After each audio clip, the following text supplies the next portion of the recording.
Hello students, how are you? Are you fine? Perhaps you are okay wherever you are. As you have requested to start English also, so today I have resumed the same English for class 9th, and this is Beehive lesson 2, the sound of music. This is for class 9, which I have already told you.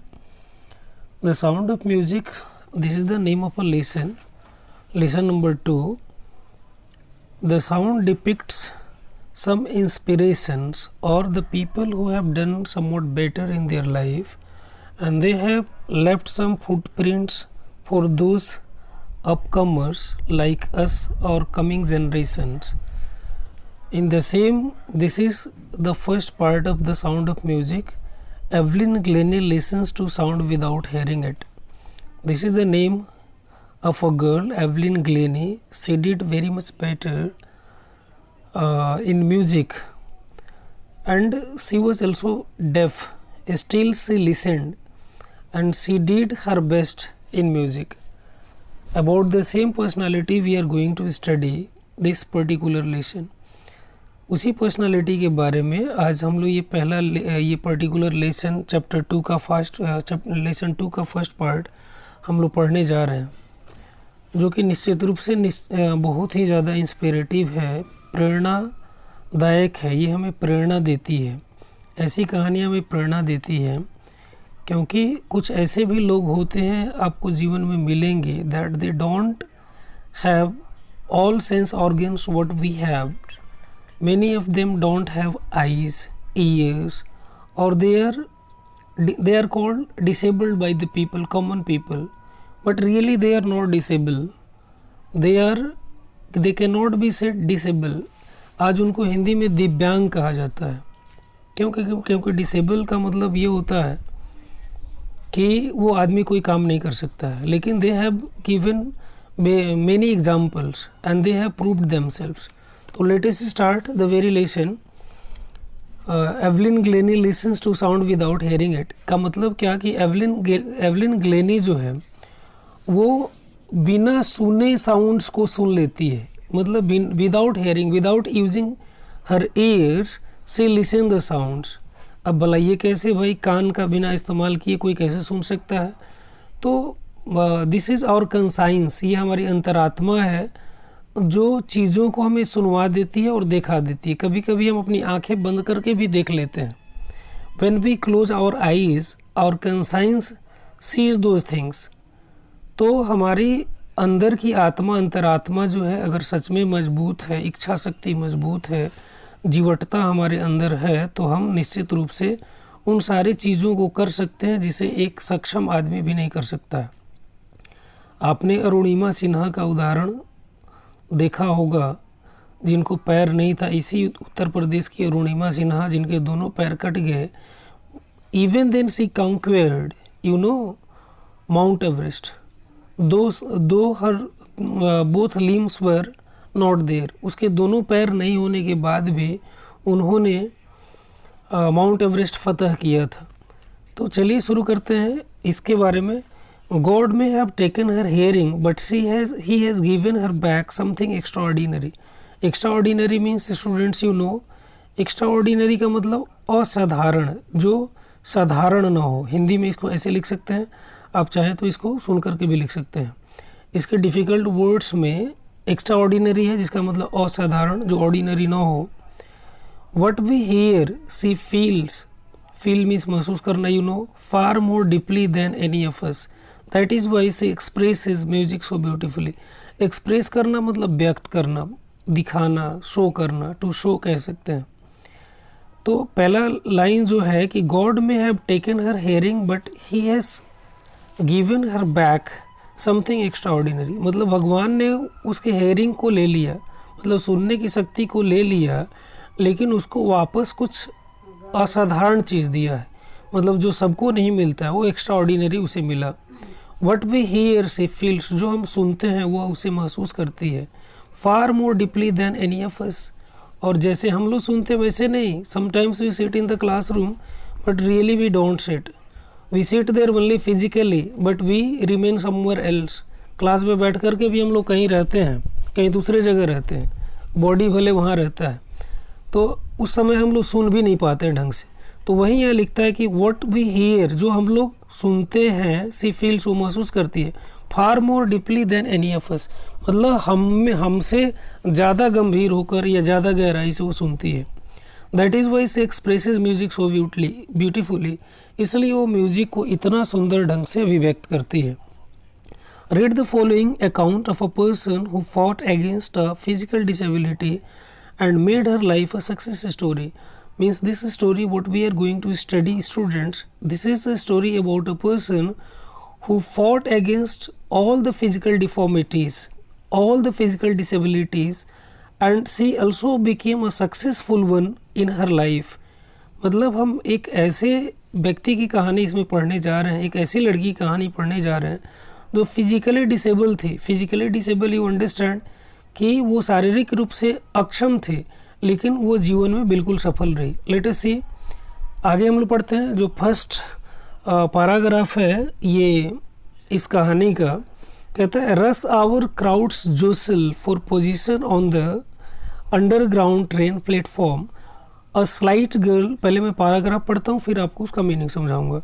A slight girl looking younger than her 17 years was nervous yet excited as she felt the vibrations of the approaching train. It was her first day at the prestigious Royal Academy of Music in London, and daunting enough for any teenager fresh from a Scottish farm. But this aspiring musician faced a bigger challenge than most. She was profoundly deaf. लिखता है कि रस hour crowds जोसल, इसके difficult words का मतलब, जोसल का मतलब होता है एक दूसरे को बेतरतीब ढंग से धक्का देना, मतलब धक्का देना आप कह सकते हैं, धक्का देना आप लिख सकते हैं। ऐसे में अगर इसको स्क्रीन पे लिखता हूँ तो ये जोसल है, इसका मतलब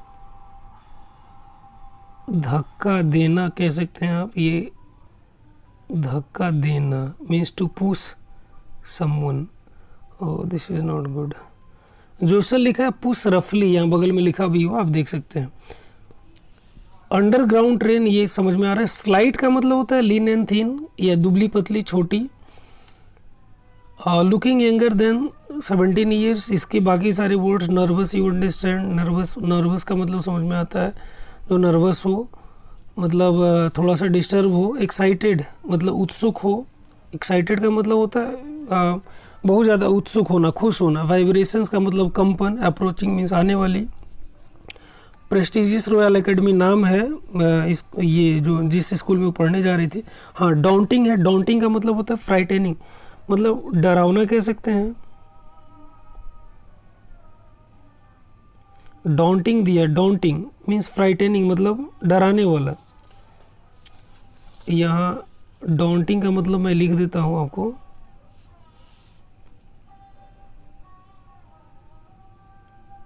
डराने वाला, या डराने वाला कह सकते हैं आप।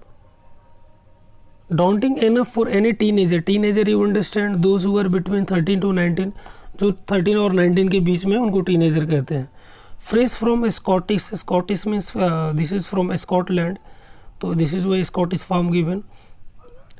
But this aspiring musician, aspiring का मतलब क्या, जिसकी इच्छा होती है जो कुछ करने की, या aspiring musician means those who want to be musician. Faced a bigger challenge than most, she was profoundly, profoundly का मतलब है गंभीर रूप से, या डीपली आप कह सकते हैं, डीपली डेफ। अब चलिए इस पैराग्राफ, फर्स्ट पैराग्राफ को हम लोग समझते हैं। रस और crowds jostle for position on the underground train platform. यहाँ लिखता है rush hour, rush hour crowds मतलब jostle for position on the underground train platform, means there was underground platform, and this platform was for train, you understand, train where it stops or departs from the place, that is platform. So people were jostling or pushing each other roughly, one another roughly for their positions on that platform, means लोग platform पर एक दूसरे को रफली push कर रहे थे अपनी पोजीशन के लिए और वहाँ एक स्लाइट गर्ल मीन्स एक छोटी सी दुबली लड़की looking younger than her 17 years, जो अपने 17 ईयर से छोटी दिख रही थी, वॉज नर्वस, वह नर्वस थी, येट एक्साइटेड, फिर भी वो उत्सुक थी, उत्तेजित थी, as he felt the vibrations of approaching train, क्योंकि उसने पहुंचने वाली जो ट्रेन थी उसके वाइब्रेशन को उसने महसूस किया था। It was her first day of the prestigious royal academy of music in London, वह जो दिन था उसका पहला दिन था किस इंस्टीट्यूट का, royal academy of music in London, मतलब लंदन के रॉयल एकेडमी जो म्यूजिक का था, means royal academy of music का उसका पहला दिन था। And daunting enough for any teenager, और डॉन्टिंग एनफ मतलब किसी भी टीनेजर के लिए को डराने के लिए कम नहीं था, पर्याप्त था। फ्रेश फ्रॉम स्कॉटिश फार्म, वो भी जो स्कॉटिश फार्म से हो, स्कॉटिश फार्म से जो बच्ची हो और टीनेजर हो उसको डराने के लिए पर्याप्त था। Because the royal academy of music, you know, this is very much what to say, this is very much important, और कह सकते हैं one of the most important music school for the children. But the aspiring musician faced a bigger challenge than most, लेकिन ये जो aspiring musician मतलब ये जो कि बिल्कुल पूरे दिल से चाहती थी, या महत्वाकांक्षी जो म्यूजिशियन थी, मतलब संगीतज्ञ जो बनना चाहती थी या म्यूजिक सीखना चाहती थी, उसने इससे भी ज़्यादा चैलेंजेस उसने सामना किया था। She was profoundly deaf, profoundly means गंभीर रूप से, तो वह गंभीर रूप से बहरी थी। आगे अब सेकंड पैराग्राफ में पढ़ते हैं। Evelyn Glennie's loss of hearing had been gradual, gradual का मतलब होता है धीरे धीरे। Evelyn Glennie's loss of hearing मतलब एवलिन ग्लेनी का जो लॉस ऑफ हेयरिंग था, मतलब सुनाई जो धीरे धीरे उसको कम दिया या उसका कान धीरे धीरे खत्म हुआ, हैड बीन ग्रेजुअल, वो धीरे धीरे हुआ, मतलब क्रमशः हुआ, मतलब डे आफ्टर डे हुआ, अचानक नहीं हुआ। Her mother remembers noticing something was wrong when the 8-year-old Evelyn was waiting to play the piano. Her mother remembers मतलब उसकी माँ याद करती है, क्या याद करती हैं, जब वो पहली बार नोटिस करी क्या कि समथिंग वॉज रॉन्ग, मतलब कुछ ना कुछ जरूर गलत हो रहा था। किसके साथ, एवलिन के साथ। When she was 8 years old was waiting to play the piano, मतलब वो पियानो बजाने के लिए प्रतीक्षा में थी। उस समय उसकी माँ ने नोटिस किया कि कुछ ना कुछ उनकी बेटी के साथ गलत जरूर था, उनकी माँ याद करती हैं। They called her name and she didn't move, अब कैसे उनको समझ में आया कि उनकी बेटी के साथ कुछ ना कुछ गलत हो रहा था, तो उन्होंने उनका नाम लिया, मतलब एवलिन का नाम लिया, बट शी डिडंट नोटिस, उसने कोई जवाब नहीं दिया, वो हिली भी नहीं। तो इसलिए उसकी माँ को लगा कि निश्चित रूप से एवलिन के साथ कुछ ना कुछ गलत हो रहा था। Means she was gradually losing her hearing. I suddenly realised she hadn't heard, मतलब ये आई फॉर हर मदर, वो आई किसके लिए, उसकी माँ के लिए। आई सडनली मतलब मैं अचानक महसूस करी कि शी हैडंट हर्ड, उसने सुना नहीं। Says Isabel Glennie, Isabel Glennie this is the name of her mother. ये एवलिन ग्लेनी की माँ का नाम इसाबेल ग्लेनी था, जिन्होंने नोटिस किया और कहा कि मैं अचानक महसूस करी कि शी हैडंट हर्ड, वो नहीं सुनी है। For quite a while Evelyn manage to conceal her growing deafness, conceal का मतलब होता है छिपाना, कंसील का मतलब मैं यहाँ लिख देता हूँ आपके लिए, कंसील, सी टू हाइड,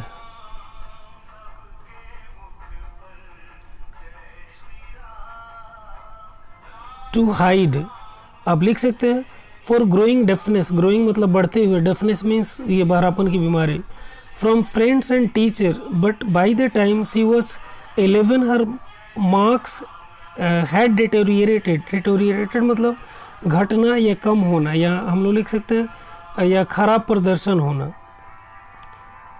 कम होना लिख सकते हैं इन हिंदी, कम होना या घटना या बुरा होना ऐसे लिख सकते हैं, कम होना। तो by this way you can write that deteriorated. And her headmistress, headmistress you know headmaster का ये फेमिनिन जेंडर है, मतलब उनकी जो हेड मिस्ट्रेस थी, मतलब मेन शिक्षिका जो थी। तो फिर इसको एक बार पढ़ते हैं, आइए इसको मिटा देता हूँ मैं पहले। क्या लिखता है कि they called her name and she didn't move, मतलब उन लोगों ने नाम उसका लिया, आवाज़ दिया उसके नाम से, लेकिन उसने सुना नहीं। Said Isabel Glennie, Isabel Glennie ने कहा। For quite a while Evelyn manage to conceal, मतलब कुछ समय तक एवलिन ने इस चीज़ को छिपाने की कोशिश करी, हर ग्रोइंग डेफनेस, मतलब अपनी बढ़ते हुए बहरापन को उसने छिपाया। इट हैपेंस स्टूडेंट्स, ये होता है कि जब आप धीरे धीरे अंधे होते हैं या बहरे होते हैं तो आप प्रिटेंड करते हैं कि नहीं हम तो नहीं हो रहे हैं, हमारे साथ कोई डिफॉर्मिटीज़ नहीं है, लेकिन at the same time we should be honest towards these all things. Whatever happened in our body, deformity takes place in our body, we must say the same to our teachers or our parents, because if the same thing is being taken into the care by the people in a right time, then this can be recovered. इसको recover किया जा सकता है अगर सही समय पर इसको देखा गया तो her growing deafness from friends and teachers, तो वो क्या कर रही थी कि कुछ समय तक उसने अपने इस ग्रोइंग डेफनेस को, मतलब अपनी बहरापन को, बढ़ते हुए बहरापन को अपने टीचर से और मित्रों से छिपाने का प्रयास करी। But by the time she was 11, लेकिन उस समय तक वो 11 साल की हो गई थी। हर मार्क्स हैड डिटोरिएटेड, और उनका मार्क्स यू अंडरस्टैंड, नंबर जो एग्ज़ाम में आते हैं, हैड डिटोरिएटेड, वो कम होते गए, मतलब ख़राब होते गए। एंड हर हेड मिस्ट्रेस, और उनकी जो मेन हेड शिक्षिका जो थी, urged her parents to take her to a specialist, मतलब उनकी जो हेड मिस्ट्रेस थी उनको एक स्पेशलिस्ट और विशेषज्ञ के पास ले जाने के लिए सलाह दी। It was then discovered that her hearing was severely impaired as a result of gradual nerve damage, and it was then discovered, और तब यह पता चला कि दैट हर हेयरिंग, और मतलब उनकी ये सुनने की क्षमता वह सिवियरली इम्पेयर्ड का मतलब एकदम वीकेंड, यहाँ बगल में लिखा हुआ है। इम्पेयर्ड मतलब सेवियरली मीन्स बुरे ढंग से कमज़ोर हो गया था या ख़त्म हो गया था। As a result of gradual nerve damage, मतलब लगातार धीरे धीरे नर्व के डैमेज होने से उनकी सुनने की क्षमता बुरी तरह से समाप्त हो गई थी, मतलब अब वो बिल्कुल नहीं सुन सकती थी।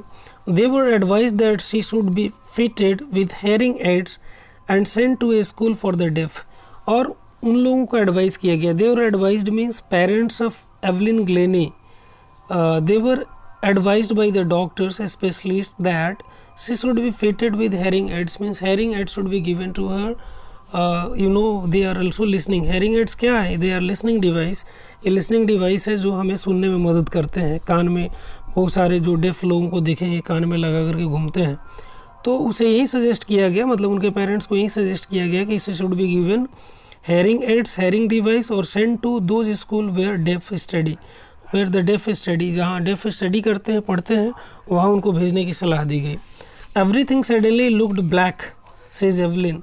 एवलिन कहती है कि हर चीज़ एकदम अंधकार में हो गया, मतलब अब सामने अंधेरा ही दिखाई देने लगा। क्यों? क्योंकि you can also feel understand the same if you become deaf और blind, what will happen to you, क्या होगा? आप भी वैसा ही महसूस करोगे। हर आदमी ऐसा ही महसूस करेगा अगर अचानक उसके सुनने की क्षमता खत्म हो जाए तो उसके सामने सब चीज़ डार्क दिखाई देगा। But Evelyn was not going to give up. Give up का मतलब क्या होता है? छोड़ देना, त्याग देना, मतलब हार मान लेना। तो यहाँ but Evelyn was not going to give up, लेकिन एवलिन हार मानने वाली नहीं थी, वो उसको त्यागने वाली नहीं थी। She was determined to lead a normal life. उसने निश्चय किया, शी वॉज डिटरमाइंड मीन्स वो आत्मनिश्चय किया, दृढ़ता के साथ निश्चय किया कि to lead a normal life and pursue her interest in music. Pursue का मतलब क्या? जारी रखना या आगे बढ़ाना। जैसे आई एम परसुइंग BA, मतलब मैं BA की पढ़ाई कर रहा हूँ। यू आर परसुइंग MA, मतलब आप MA की पढ़ाई कर रहे हैं। तो she also decided to pursue her interest in music, मतलब म्यूजिक में अपने इंटरेस्ट को परसू करने का या आगे बढ़ाने का उसने निर्णय लिया, नॉर्मल लाइफ भी जीने का निर्णय लिया। One day she notice the girl playing, बजाया जाता है, जाइलोफोन का एक फिगर भी यहाँ बगल में दिया हुआ, तो वो भी बजाना चाहते थे। Most of the teachers discouraged her but percussionist Ron Forbes spotted her potential. अब अधिकांश टीचर्स उसको डिस्करेज करते थे। डिस्करेज करना मतलब उस करेज का मतलब साहस देना, और यहाँ डिस्करेज मतलब उसके साहस को दबाना या कम करना, उसको मतलब प्रोत्साहित न करके निरुत्साहित कर रहे थे। बट परक्यूशनिस्ट रॉन फॉब्स, परक्यूशनिस्ट मतलब आप समझते हैं जो तबला ढोल बजाते हैं, मतलब मेम्ब्रेन इंस्ट्रूमेंट्स को जो बजाते हैं, तो उन्होंने इसके पोटेंशियल को, मतलब उसके इस क्षमता को, पोटेंशियल का मतलब क्वालिटी और ability that can be developed, या क्वालिटी और एबिलिटी ही कह सकते हैं, तो उसके इस एबिलिटी को वो पता कर लिए थे, मतलब स्पॉट कर लिए थे, मालूम उनको हो चुका था।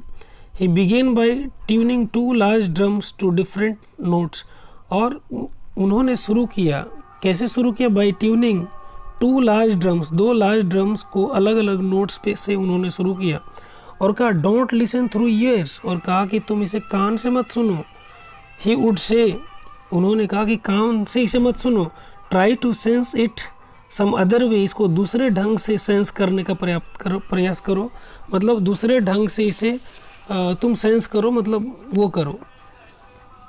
Says Evelyn, suddenly I realised, अब एवलिन क्या कहती है? सडनली, अचानक, आई रियलाइज्ड, मैं महसूस करी, I could feel the higher drum from the waist up and the lower one from the waist down, और सडनली उन्होंने ऐसा महसूस किया कि वो हायर ड्रम को वेस्ट अप मतलब कमर के ऊपर से, she was listening, and lower one from the waist down, और लोअर वन को नीचे महसूस कर रही थी। Forbes repeated the exercise, Forbes ने इस एक्सरसाइज को दोहराया, and soon Evelyn discovered that she could sense certain notes in different parts of her body, और एवलिन शीघ्र ही महसूस करने लगी कि वो अलग अलग नोट्स को अलग अलग शरीर के पार्ट से महसूस कर सकती थी। I had learn to open my mind and body to sound and vibrations, the rest was sheer determination and hard work, और उन्होंने कहा कि I had learn to open my mind and body to sounds and vibrations, और इन्होंने सीख लिया, मतलब Evelyn कह रही है कि मैं सीख चुकी थी अपने दिमाग को और शरीर को अलग अलग साउंड और वाइब्रेशन को समझने और महसूस करने का। द रेस्ट वो sheer डिटर्मिनेशन, और बाकी तो थोड़ा डिटर्मिनेशन की ज़रूरत थी, डिटर्मिनेशन मतलब दृढ़ निश्चयता की ज़रूरत थी और हार्ड वर्क की ज़रूरत थी। तो students, in this paragraph number 3 we have studied that Evelyn she didn't give up, and she wanted to become a normal one, and she wanted to lead a normal life, and also she wanted to pursue her interest in music. This is why when she saw a girl who was playing xylophone, she also wanted to play that. Though her other teachers, most of the teachers, they discouraged her, yet her one teacher, he was percussionist Ron Forbes, since he spotted her potential, this is why he gave a chance and made her know how to listen the beats of drum of different notes, and she did also. She felt those all notes, and she sensed all those notes in her different parts of body, and later she knew or understood how to feel those vibration. बाकी चीज़ तो केवल वो, this was a sheer determination and hard work. आगे हम लोग 3rd paragraph तक तो यहाँ पढ़ लिए। Now 4th paragraph students, we are going to start. She never looked back from the point onwards, और उस बिंदु से वो कभी पीछे नहीं देखी, मतलब उस समय से वो पीछे कभी नहीं देखी। She toured the United Kingdom with a youth orchestra, and by the time she was 16, मतलब she never looked back from the point onwards, उस मतलब उस पॉइंट से पीछे उन्होंने कभी नहीं देखा। She toured the United kingdom का टूर किया with the youth orchestra, and by the time she was 16, मतलब 16 ईयर्स की जब थी तो यूथ ऑर्केस्ट्रा में पूरे यूनाइटेड किंगडम का उसने भ्रमण किया। She had decided to make music her life, और उन्होंने निर्णय किया कि म्यूजिक को अपना जीवन बनाना है। She auditioned for the royal academy of music and scored one of the highest marks in the history of the academy, और उन्होंने ऑडिशन दिया अपना, कहाँ? रॉयल एकेडमी ऑफ म्यूजिक में, और she scored the highest marks in the history of academy, और उस academy की हिस्ट्री का सबसे ज़्यादा मार्क्स उसने स्कोर किया। She gradually moved from orchestral work to solo performance. अब पहले ऑर्केस्ट्रा मतलब यू अंडरस्टैंड ना, ऑर्केस्ट्रा को हिंदी में कहते हैं वृंद वादन, जिसमें बहुत सारे लोग एक साथ मिल करके म्यूजिकल इंस्ट्रूमेंट प्ले करते हैं और गाते हैं।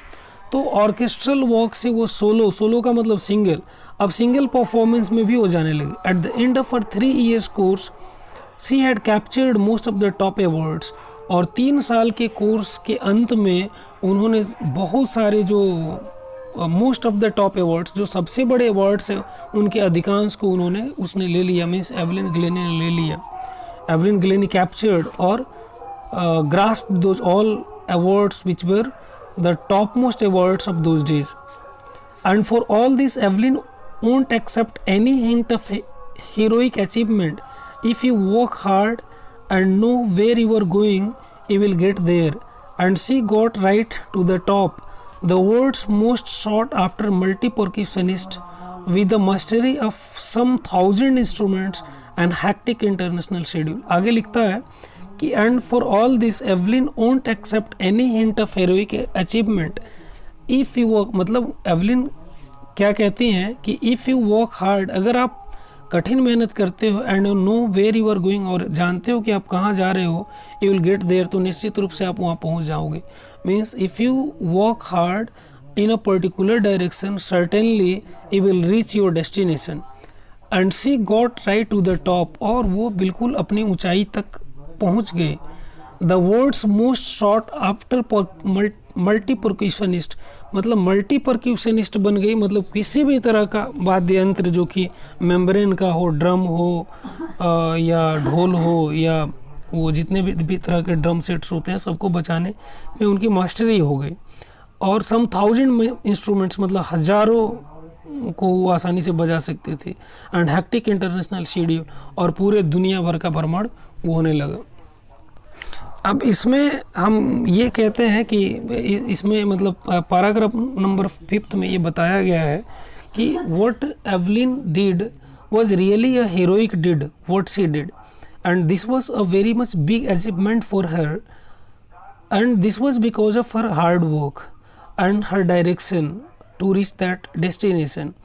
She got the place right to the top, and also she became the multi-percussionist and mastery of some 1000 instruments, मतलब हजारों इंस्ट्रूमेंट्स को बजाने की मास्टरी आ गई, मतलब कुशलता उनके अंदर आ गई, और पूरे दुनिया का भ्रमण भी वो करने लगी. आगे it is intriguing to watch Evelyn function so effortlessly without hearing. Intriguing का मतलब होता है फैसिनेटिंग और क्यूरियस. ये बिल्कुल ही क्यूरियस था और आकर्षक था. To watch Evelyn function so effortlessly without hearing, मतलब बिना सुने हुए एवलिन को के फंक्शन को effortlessly without hearing means it is intriguing means this was fascinating. आकर्षक ये था to watch Evelyn function so effortlessly without hearing. In our 2 hour discussion she never missed a word. मतलब ये बिना सुने हुए भी एवलिन का जो फंक्शन था उसमें मतलब उसको देखना बिल्कुल आकर्षक था. In our 2 hour discussion she never missed a word, मतलब ये जो इंटरव्यू का जो 2 घंटा था उसमें उसने एक शब्द भी मिस नहीं करी. Men with bushy beards give me trouble she laughed. और हंसते हुए बोली कि मेन विद बुशी बेयर्ड, मतलब जो बुशी बेयर्ड मतलब दाढ़ी वाला जो आदमी थे वो उन्हें कुछ ट्रबल किए. It is not just watching the lips, it is the whole face. और मतलब it was not watching the lips, ये केवल लिप्स ही नहीं दिख रहे थे. It is the whole face, ये पूरा का पूरा फेस बोल रहा था. स्पेशली द आईज, विशेष रूप से आँखें. सी स्पीक्स फ्लॉलेसली. फ्लॉलेसली का मतलब विदाउट एनी फॉल्ट और मिस्टेक, यहाँ बगल में लिखा हुआ है flawlessly. She speaks flawlessly with Scottish lilt. Lilt का मतलब होता है टोन. टोन कह सकते हैं, आप किस एक्सेंट में या टोन में बोलते हैं. तो इट इज़ होल फेस, मतलब केवल उनकी होठ ही नहीं बोल रहे थे, उनके पूरे फेस बोल रहे थे, विशेष करके आँखें. सी स्पीक्स फ्लॉलेसली मतलब बिना किसी गलती के वो बोल रही थी, बिना किसी मिस्टेक के. विद स्कॉटिश लिल्ट मतलब स्कॉटिश टोन था, because she was from Scotland, this is why her lilt was Scottish. My speech is clear because I could hair till I was 11. कहते हैं कि मेरे स्पीच मतलब मेरी बातें क्लियर होती है क्योंकि मैं 11 साल की उम्र तक सुन सकती थी. But that doesn't explain how she manage to learn French and master basic Japanese. लेकिन इससे ये पता नहीं चला कि फिर उन्होंने फ्रेंच और बेसिक जापानीज़ कैसे सीखा। 11 साल तक तो ठीक है, वो स्कॉटलैंड की भाषा स्कॉटिश उन्होंने सुना था 11 साल की उम्र तक, तो वो बोल सकती थी, लेकिन फिर फ्रेंच को और जापानीज़ को कैसे सीखी ये इससे नहीं पता चला। आगे एज फॉर म्यूजिक से एक्सप्लेन्स, म्यूजिक के लिए वो एक्सप्लेन करती है, it pores in through every part of my body. कहती है कि मेरे शरीर के हर अंग से, हर पार्ट से ये निकलता है।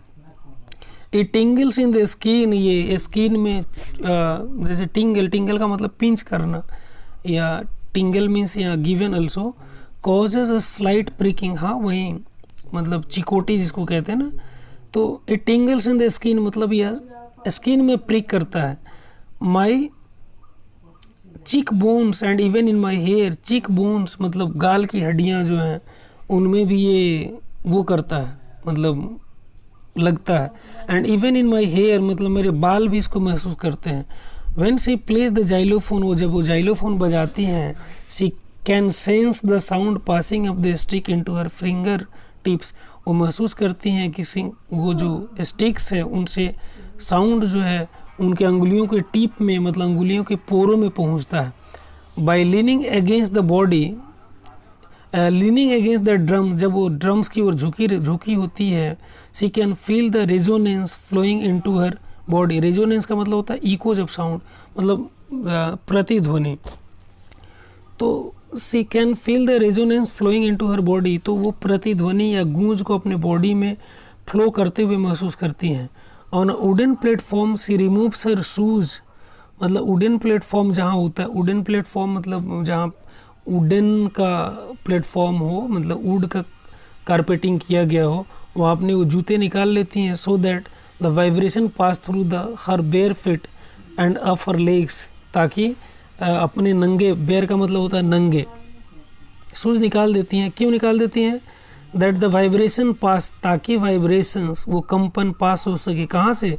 थ्रू हर बेयर फिट मतलब उनके नंगे पैर से, एंड ऑफ हर लेग्स, और उनके ऊपर लेग की ओर, लेग से ऊपर की ओर पास हो सके, इसलिए वो शूज निकाल करके वुडन प्लेटफॉर्म पे वो अपना परफॉर्मेंस देती है।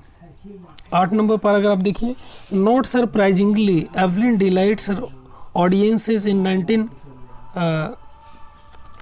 Not surprisingly Evelyn delights her audiences मतलब ये एवलिन अपने ऑडियंस को, श्रोतागणों को, श्रोताओं को खुश करती हैं निश्चित रूप से। आगे है कि इन 1991 she was presented with the Royal Philharmonic Society's prestigious Soloist of the Year Award। मतलब 1991 में उन्हें royal Philharmonic societies prestigious soloist का अवार्ड दिया गया। ये एक अवार्ड है, इसका नाम है royal Philharmonic societies prestigious soloist, मतलब सोलोइस्ट का अवार्ड दिया गया। मतलब ऑर्केस्ट्रल अवार्ड नहीं था, सोलोइस्ट अवार्ड था, मतलब सिंगल परक्यूशनिस्ट के रूप में इनको ये अवार्ड दिया गया। Says master percussionist James Blades. अब मास्टर परक्यूशनिस्ट जो जेम ब्लेड्स थे वो क्या कहते हैं, इसको देखिए। God may have taken her hearing but he has given her back something extra ordinary. जो मास्टर परक्यूशनिस्ट थे जिनका नाम जेम्स ब्लेड्स है, उन्होंने कहा था कि God may have taken her hearing, भगवान ने उसके सुनने की क्षमता को ले लिया, लेकिन he has given her back something extra ordinary, लेकिन भगवान ने उसको कुछ असाधारण दिया है। वट वी हियर, जो हम लोग सुनते हैं, सी फील्स, वो महसूस करती है। Far more deeply than any of us, मतलब हम लोगों से बिल्कुल ज़्यादा गंभीरता से उन चीज़ों को सुनती है। दैट इज़ वाई से एक्सप्रेसेस म्यूजिक सो ब्यूटीफुली, और इसलिए वो म्यूजिक को इतना सुंदर ढंग से व्यक्त करती है। एवलिन कन्फेस करती है, स्वीकार करती है that she is something of a workaholic. Workaholic का मतलब होता है जो काम में हमेशा व्यस्त रहता हो। यहाँ लिखा हुआ person who finds it difficult to stop working, मतलब उसको काम रोकना उसके लिए आसान नहीं होता। तो एवलिन भी ये कन्फेस करती है कि she is something of a workaholic, मतलब वो भी कामू है, मतलब हमेशा काम करती रहती है। I have just got to work, often harder than classical musicians, मतलब मैं हमेशा काम करती हूँ इवन जो क्लासिकल म्यूजिशियंस हैं उनसे भी ज़्यादा हार्डर हूँ, मतलब उनसे भी ज़्यादा कठिन करती हूँ। But the rewards are enormous, लेकिन जो इनाम होते हैं वो विशाल होते हैं, बड़े होते हैं। एनॉर्मस का मतलब होता है बड़ा, विशाल। Apart from the regular concerts, regular concert के अतिरिक्त अलावा, concert you understand, concert musical concerts होता है इसमें जो वो जो स्टार होते हैं अपना कंसर्ट करते हैं, चाहे वो सिंगर हैं चाहे जो भी हैं, तो वो रेगुलर कंसर्ट भी करती है। Evelyn also gives free concerts in prisons, वो फ्री कंसर्ट्स भी देती है, मतलब फ्री म्यूजिकल वो गैदरिंग भी प्रिजन्स में, जेलों में, हॉस्पिटल्स में भी देती है। She also gives high priority to classes for young musicians, और यंग म्यूजिशियंस को ज़्यादा प्रायोरिटी देती है, मतलब ज़्यादा दर्जा देती है। And Richlin of the Beethoven fund for deaf children says, Ann Richlin नाम है ये, जो Beethoven of the Beethoven fund for deaf children, deaf children के लिए बेथोवन फंड की एक एन रिचलिन है, वो कहती है she is a shining inspiration for deaf children, मतलब वो बहरे बच्चों के लिए एकदम इंस्पिरेशन है, प्रेरणा स्रोत है। साइनिंग इंस्पिरेशन मीन्स एक ब्राइट इंस्पिरेशन है, किन बच्चों के लिए, जो बहरे हैं। They see that there is nowhere that they can't go, मतलब वो ऐसा मतलब देखते हैं कि there is nowhere they can't go, मतलब ऐसा महसूस करते हैं, कौन, वो डेफ बच्चे जिनके लिए ये इंस्पिरेशन की स्रोत है, वो महसूस करते हैं कि ऐसा कुछ जगह नहीं है जहाँ वो नहीं जा सकते, मतलब ऐसा कोई काम नहीं है जिसे डेफ या दूसरे डिसेबल नहीं कर सकते। Evelyn Glennie has already accomplished more than most people twice her age, मतलब कहता है कि Evelyn Glennie has already accomplished, Evelyn Glennie पहले ही वो प्राप्त कर चुकी है, more than most people twice her age, मतलब अपने ट्वाइस, अपने उम्र के दोगुने से ज़्यादा के लोग जितना प्राप्त करते हैं उससे वो ज़्यादा वो प्राप्त कर चुकी है। She has brought percussions to the front of the orchestra, उसने परक्यूशंस को, ऐसे वाद्य यंत्रों को जो मेम्ब्रेन वाले ढोल या नगारे या आप यू कैन से दो ड्रम सेट्स, उनको ऑर्केस्ट्रा में सामने लाई। And demonstrated that it can be very moving, और इनको डिमोन्स्ट्रेट भी करी, प्रदर्शित भी करी।